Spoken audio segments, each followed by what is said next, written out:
Sa pag-usad ng mga investigasyon sa mga nabisong palpak na flood control projects na pinagkakitaan lamang umano, puna ni Vice President Sara Duterte, bakit ngayon lang kumilos si Pangulong Bongbong Marcos gayong nung isang taon pa niya umano sinabing may nangyayaring hokus-pokus sa budget? Kinwestiyon din niya ang sinseridad ng Malacanang sa paghabol sa mga nasa likod ng anomalya.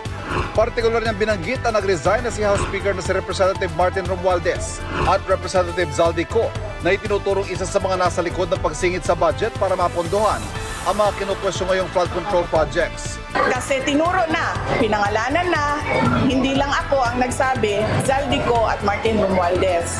Si Zaldico, hinayaan nilang umalis ng bansa.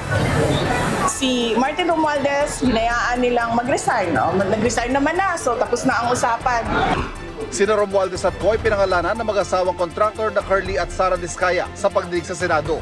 Itinanggi na ni Romualdez ang aligasyon habang nasa ibang bansa naman si Co. Ang Office of the President, involved sila sa kidnapping ni dating Pangulong Rodrigo Duterte. Bakit ngayon, nang wala si Zaldico at aalis si Martin Romualdez, hindi man lang nila magawa na kidnapin si Zaldico doon sa Amerika at ibalik dito sa atin sa Pilipinas, at hindi man lang nila magawa na ikulong si Martin Romualdez dyan sa detention unit ng House of Representatives? Wala. Dahil wala silang sinseridad, pinapakita lang nila sa mga tao na kunwari meron silang ginagawa. Agad pinalaga ng Malacanang ang hirit na yan, sabay buwelta sa bise. At ang payo niya is pakidnap si Zaldico. Another thing, it's illegal.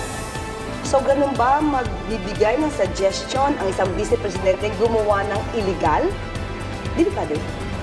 Di ba niya natandaan na mas madalas din siya magbiyahe at hinahayaan siya ng Office of the President kahit meron din nakabindi na issue tungkol sa korupsyon na parte ng articles of impeachment. So anong pagkakaiba nun?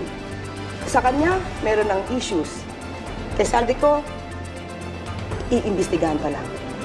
At kung nababagalan daw ang bise sa pag-usad ng investigasyon, Unang-una, dapat hindi maging mapagpanggap at hindi dapat nagmamalinis. Tandaan natin ang Pangulo, siya ang nagsimula ng pag-iimbestiga na ito.